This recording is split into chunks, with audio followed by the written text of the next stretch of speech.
ஏகப்பட்ட பணம் அட்வர்டைஸ்மெண்ட்டில் போட்டு எக்கச்சக்கமான பெனிஃபிட்ஸ் அனௌன்ஸ் பண்ணி நிறைய இலவசங்களை வாக்குறுதிகளாக சொல்லியும் கூட நம்மளை ஆண்டவர்கள் திருப்பி ஆள முடியாத சூழ்நிலை இன்றைக்கி தமிழ்நாட்டில் வந்திருக்கு.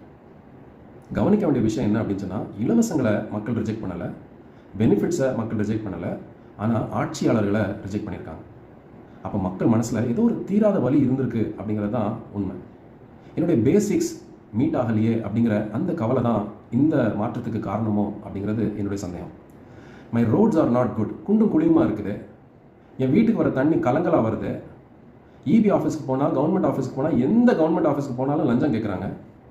கவர்மெண்ட் ஹாஸ்பிட்டலில் என்னை ஒரு பிச்சைக்கார மாதிரி நடத்துகிறாங்க. போலீஸ் ஸ்டேஷனுக்கு போனால் அங்கே எனக்கு நியாயம் கிடைக்கிறதில்ல. இப்படி பல விஷயங்கள். என் பிள்ளை வீட்டை விட்டு வெளியே போயிட்டு வீட்டுக்கு திரும்பி பத்திரமா வருவாங்களா அப்படிங்கிற அந்த கேள்விக்குறி. சேஃப்டி இஷ்யூஸ், லைட் இல்லை, ரேப் எக்கச்சக்கமாக நடக்குது. சில இடங்களில் டாய்லெட்ஸ் இல்லை வீட்டில். ஆனால் நம்ம இலவசங்கள் கொடுக்குறோம், இலவச பேருந்து கொடுக்குறோம், மகளிர் உரிமை தொகை கொடுக்குறோம். கிராமத்தில் டாய்லெட்டே இல்லாத ஒரு இடத்துல. இது எல்லாம் தான் மக்கள் மனசில் ஒரு தீராத வலியும் ஒரு ஆழ்ந்த காயத்தையும் உண்டாக்கியிருக்கு அப்படிங்கிறதுல எந்த விதமான சந்தேகமும் இல்லை. வரும் ஆட்சியாளர்கள் கவனிக்க வேண்டிய ஒரே விஷயம், பேசிக்ஸை முதல்ல ஸ்ட்ரீம்லைன் பண்ணுங்கள்.